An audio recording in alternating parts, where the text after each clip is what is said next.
Hello, my name is Kathy, and today I'll be discussing how to use homeopathic remedies on ailments, continuing with ailments that start with the letter E.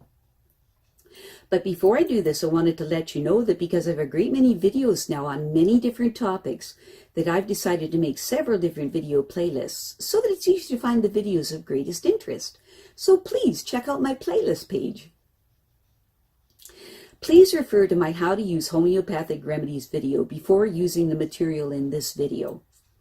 Now, I'll be discussing how to use homeopathic remedies on specific ailments, but I've broken these ailments into categories for easier reference.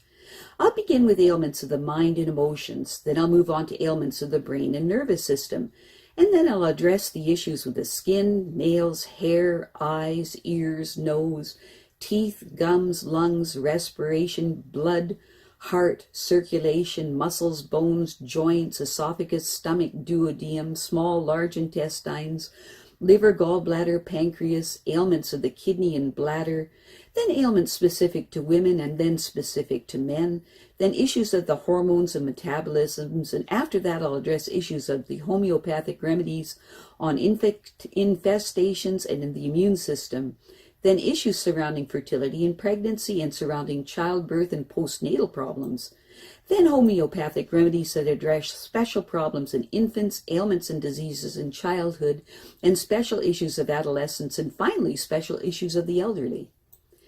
Now, constitutional treatment involves treating the totality of the individual person. Everyone is a unique individual with a unique physiology that responds to substances differently. In homeopathy, it's recognized that people will react strongly to certain remedies, and as a result of this, they can be loosely placed into different categories called constitutional types. Homeopaths talk, for example, of phosphoric types. These are people who react strongly to phosphorus, or arsenicum album types, those who react strongly to arsenicum album. The belief is that people of one type share similarities in terms of body shape, character, and personality, and the sorts of diseases from which they suffer. As an example, Natrum people tend to be pear-shaped, have a dark complexion, be fastidious and rigid in personality, and keep themselves to themselves. They also crave salt and suffer from constipation.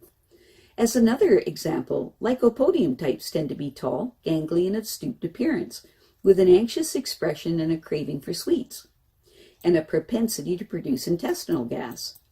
Now, of course, constitutional types have their limitations. In reality, each person is an individual, and so there are as many constitutional types as there are human beings, and an account must be taken of the sum total of the person's inherent predispositions, past illnesses, diet, general reactions to the environment, intellectual and emotional features, and general attitude towards life.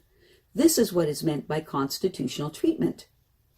Now, I'll be making detailed videos of the various constitutional types after I've completed the use of homeopathic remedies on ailments.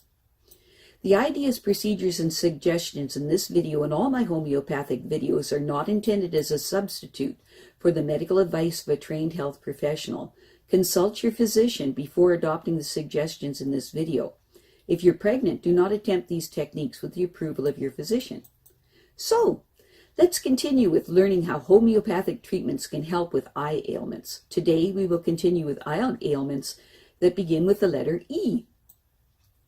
Eyelid problems.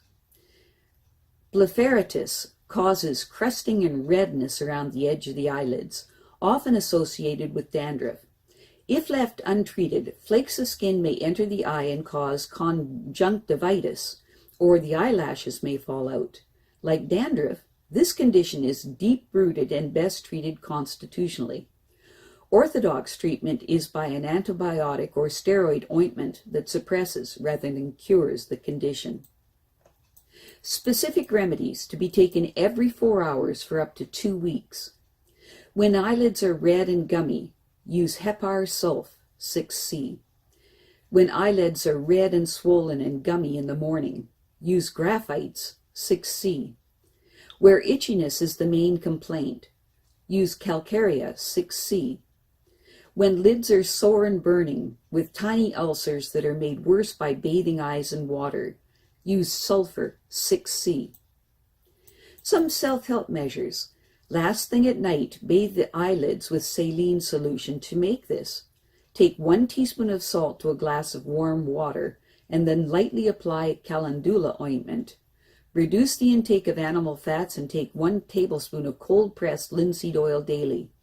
Vitamin B and C and zinc may also be beneficial. Droopy eyelids are caused by damage to the lid muscle or to the nerve controlling it. This damage may be a consequence of injury, myasthenia gravis, diabetes, or an aneurysm within the skull, or simply the result of aging. It can block vision and is often accompanied by double vision, sometimes correctable by surgery. Constitutional homeopathic treatment should certainly be tried. Specific remedies to be taken every 12 hours for up to 10 doses while constitutional treatment is being sought. Use Gelsemium 30C.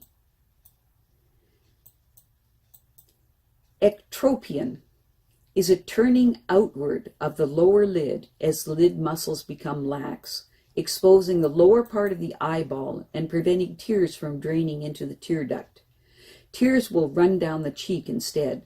The lower lids become dry and sore, and the lower part of conjunctiva thickens, pushing the lid further away from the eyeball. This is usually a complaint of old age. If it is left untreated, a corneal ulcer may form. In severe cases, minor surgery may be necessary. Specific remedies to be taken 4 times daily for up to 2 weeks. Use Borax 6C.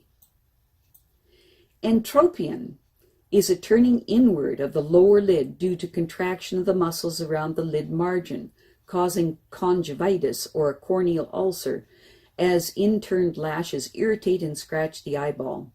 This condition mainly affects old people and can be caused and made worse by screwing up and then rubbing your eyes. It can be corrected with minor surgery. Specific remedy to be taken every 4 hours for up to 2 weeks. Borax 6C. Eye strain. If you are aware of tightness around the eyes, or if you habitually screw up your eyes or have difficulty focusing on distant objects after focusing on near ones for any length of time, or vice versa, have your eyes tested by an eye doctor. If you wear glasses or contact lenses, your eyesight should be tested once a year. Specific remedies to be taken 4 times daily for up to 7 days. When the ciliary muscles become tired from looking into the distance for a long time, use Arnica 6C. For eyes that ache when you look up, down, or sideways, use Natrum 6C. For eyes that burn and feel strained after close work or reading, use Ruta 6C. For tired eyes associated with great nervousness and apprehension, or with sexual overindulgence, use Phosphorus 6C.